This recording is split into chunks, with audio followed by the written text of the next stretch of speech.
쇼! 달슨의 라이브!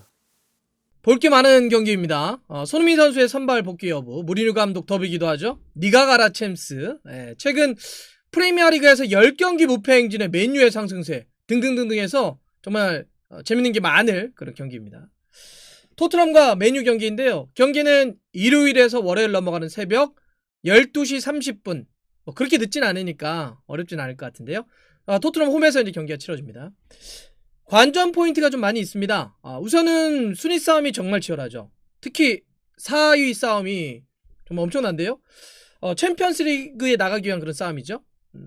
손흥민 선수도 이 토트넘 공식 홈페이지 보니까 리그컵 결승 포함해서 이제 토트넘이 올 시즌 남은 공식 경기가 9경기인데 모든 힘을 다해야 한다라고 하면서 토트넘의 그 챔피언스 리그 순위인 4위 안에 들기 위해선 워리어가 돼야 된다, 전사가 돼야 된다, 이렇게 인터뷰를 좀 했더라고요.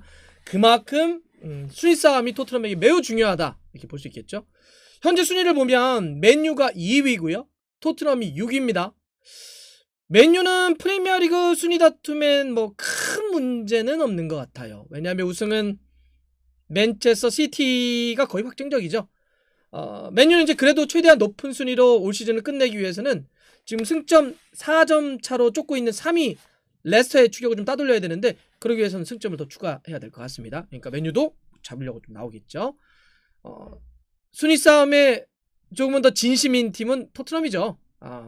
6인데요 4위 웨스트햄과 승점이 3점 차입니다.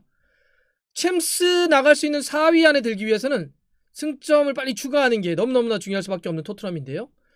근데 이게 올라가도 가야 되겠지만 아래에 있는 7위 리버풀, 8위 에버튼도 토트넘을 바짝 쫓고 있기 때문에 뭐 순위 싸움이 더 치열할 수밖에 없습니다. 뭐 이 정도면 완전 니가 가라 챔스 버전 맞습니다. 누가 진짜 마지막엔 4위 안에 들어가지고 챔스 갈지. 근데 이 토트넘의 일정이 좀 만만치 않아요. 앞으로 4연전이 특히 중요합니다. 이번 주말 맨유 경기를 시작으로 해서요, 에버튼 만나죠, 사우스햄튼 만나죠, 그리고 리그컵 결승 맨시티도 만나야 됩니다.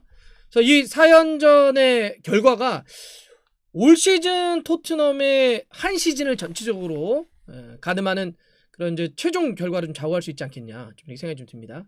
그 시작이 되는 게 바로 맨유 경기이기 때문에 맨유 경기가 굉장히 중요할 것 같아요. 무리뉴 감독을 둘러싼 이 더비기도 하죠. 무리뉴 감독의 전 직장이 맨유입니다. 사실 뭐 툭하면 주위에서 뭐 무리뉴 때 맨유가 이랬다, 솔샤르의 맨유가 이랬다, 이렇게 비교 많이 하잖아요. 그러니까 순위 싸움도 지금 두 팀이 중요하겠지만 이 두 감독의 어떤 명예대전, 이것도 재미나게 좀 이루어질 것 같습니다. 무리뉴 감독 이번에 또 뭘 보여줄까요? 퍼포먼스에 능하기 때문에 사실 캐릭터는 되게 많이 다르죠. 무리뉴 감독은 뭔가 이렇게 막 말을 통해서 이렇게 분위기를 좀 흔들려고 하는 감독이고, 솔샤르 감독은 좀 뭐 이렇게 그냥 좀 차분한데 뭐가 좀 술을 써가지고 좀 하려고 하는 그런 느낌도 좀 있고요. 맨유는 최근 흐름이 엄청 좋긴 합니다. 프리미어리그 최근 10경기 무패 행진입니다. 리그만 놓고 봤을 때 지난 1월에 셰필드와의 경기 때 진 이후로 리그에서 패배가 없습니다. 정말 좋아요. 또 바로 직전에 경기였던 스페인 그라나다와의 유로파리그 8강 1차전도 이겼죠. 레시포드가 골 넣고, 레시포드 잘해요. 그 다음에 브루노 페르난데스 이제 PK 막판에 있어가지고 2대0으로 완승이었는데, 맨유의 이제 문제는 피로죠. 이번 유로파 경기가 스페인 원정이었기 때문에 주중에 스페인 가서 경기하고 주말에 또 돌아와서 잉글랜드에서 경기가 되기 때문에 또 시즌 막판이니까 피로가 좀 더할 수 있는 그런 상황입니다. 반면에 이제 뭐 토트넘은 유로파에서 똑 떨어져가지고 일주일 동안 경기가 좀 쉬었습니다. 이렇게 좀 체력적인 변수가 좀 있을 것 같고, 뭐 손흥민 선수도 이제 관심이죠.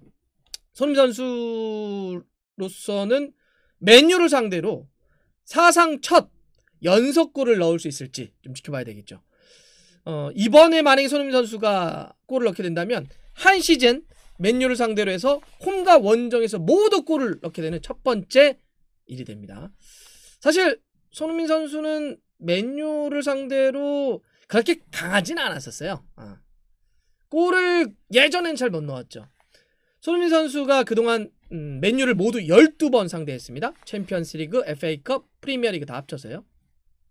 근데 그전 11경기 동안은 맨유를 상대로 손흥민 선수가 골을 못 넣었어요. 그래서 아마 다 기억하실 거야. 왜 손흥민 선수가 맨유 징크스가 있냐, 뭐 이런 얘기를 계속 했었죠.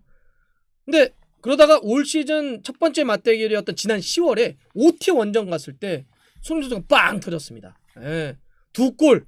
그다음에 케인의 골도 어시스트 하면서 하나의 어시스트까지. 그래서 2골과 하나의 어시스트를 그냥 한 경기 다 쏟아냈는데, 그러면서 토트넘의 6대1 대승을 이끌었었죠. 손흥민 선수의 역대 통산 맨유전 기록이 12경기 출전 2골과 2어시스트니까 지난 한 경기 때 3개의 공격권을 다 진짜 그야말로 쏟아낸 겁니다. 근데 약간 또 좀 묘한 게 뭐가 있냐면, 그렇게 3개의 공격 포인트를 넣었던 지난해 10월과 이번이 좀 비슷한 점이 있습니다. 그 뭐냐면, 그때 10월에도 당시에도 손흥민 선수가 햄스트링을 다쳤다가 복귀해가지고 펄펄 난 겁니다. 기억하시죠? 와, 이게 못 뛰는 거 아니야? 막 이랬는데 정말 말도 안 되게 빨리 복귀해가지고 막 그것도 펄펄 날아가지고 맨유 상대로 해서 2골과 하나의 어시스트를 했었는데, 이번에도 손흥민 선수가 햄스트링 다쳤다가 지난번 뉴캐슬 경기는 선발에서 뛰지 않았고 교체로 뛰었는데, 손흥민 선수가 올 시즌 프리미어리그에서 교체로 뛴 거는 그 뉴캐슬 경기가 처음이었습니다. 다 선발로 뛰다가. 그래서 이제 이번 맨유 경기에는 다시 선발로 복귀할 가능성이 매우 높죠. 지금으로서. 그래서 이제 부상에서 나와서 선발로 복귀할 가능성이 높은 이번 맨유 경기인데, 이렇게 지난해 10월 때도 부상 복귀 햄스트링 다쳐서 딱 나왔을 때 엄청난, 이번에도 선발 복귀해서 또 어떻게 될지 이거 좀 궁금합니다. 손흥민 선수가 이번에 만약에 어시스트를 하나 추가하게 되면 지난 시즌에 이어서 프리미어리그 연속 10-10을 기록하게 됩니다. 골도 도움도 동시에 10개 이상 기록하는 게 바로 10-10이죠. 손흥민 선수는 현재 프리미어리그에서 올 시즌 29경기 출전해서 13골과 9개의 어시스트를 기록하고 있는데, 득점 랭킹은 6위고요. 어시스트 랭킹은 5위입니다. 진짜 잘해주고 있어요. 2개 다 한 자릿수의 순위를 진입하고 있으니까. 뭐 도움을 추가해서 텐텐하는 것도 의미도 있고 좋은데, 프리미어리그 골을 좀 봤으면 좋겠어요. 예. 요새 손흥민 선수 프리미어리그 골 본 지가 좀 됐죠. 2달 전인 2월 초에 그 웨스트브롬을 상대로 해서 손흥민 선수가 그 골을 넣었는데, 그게 손흥민 선수의 프리미어리그 최근 골입니다. 그 이후로는 한 2달 정도 골이 없는 상황이고요. 요새는 또 슈팅도 좀 많이 좀 때리지 못하는, 슈팅 보기가 좀 어려운 그런 상황이기도 한데요.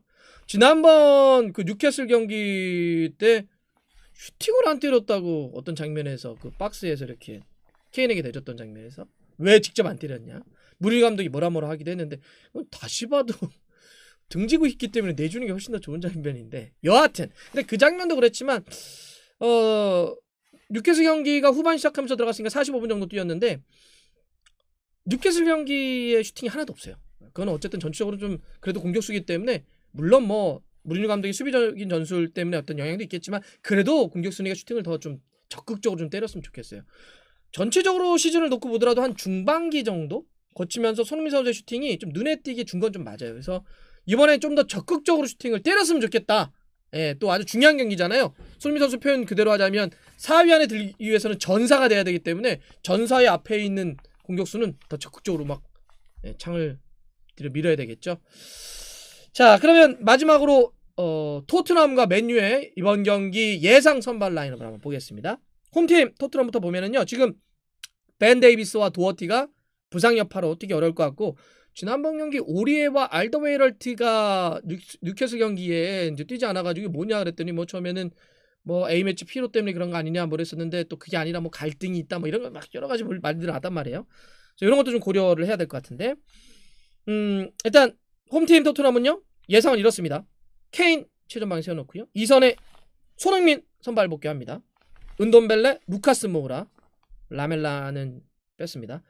베일도 넣을 수는 있을 것 같아요. 중요한 경기라서 넣을 수는 있을 것 같긴 한데, 근데 베일이 지난번 A매치 끝나고 나서 잠깐 뛰었거든요. 근데 그래도 지금은 쓸 수 있는 몸이 제일 좋은 선수를 넣어야 되니까, 이렇게 일단 베일을 한번 좀 빼보겠습니다. 선발에서는. 허리 쪽에는 이제 호이베르는 당연히 쓸 것 같고, 시소코가 돌아올 것 같아요. 그리고 시소코 자리에 다르게 할 수도 있겠는데, 지금은 맨유기 때문에 상대가 좀 강하게 압박하고 싸워주는, 뭐 시소코가 디테일은 떨어져도 힘은 있으니까, 싸우는 힘은 있으니까 시소코를 일단 넣겠습니다. 수비는 레길론, 산체스, 그리고 이제 알더웨이럴트 선발 복귀하겠습니다. 그리고 오리에도 선발 복귀 저 넣겠습니다. 탄강가는 좀 약해요. 오리에를 넣고, 골키퍼는 요리스 이렇게 세우겠습니다. 원정팀 같은 경우는 마시알이 지금 부상으로 거의 시즌이 못 뛸 것 같다라는 거고, 수비 쪽에 에릭 바이도 좀 빠져있죠. 이런 상태에서 지금 맨유의 고민은 약간 피로도에 따른 로테이션을 좀 돌려야 될 것 같긴 해요. 왜냐하면 지금 주중에 스페인 원정 가서 경기를 치르고 왔는데 또 경기를 하는 데다가 다가오는 주중에 또 8강 2차전을 물론 OT긴 하지만 또 치러야 되기 때문에 힘의 전체적인 안배가 좀 필요합니다.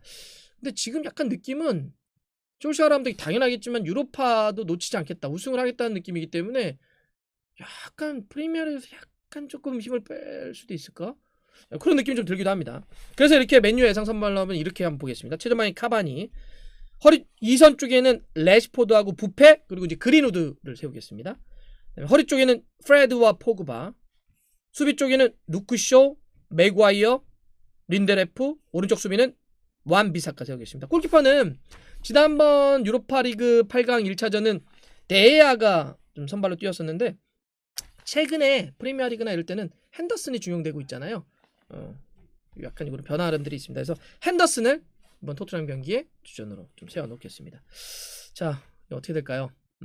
아주 재미날 것 같아요.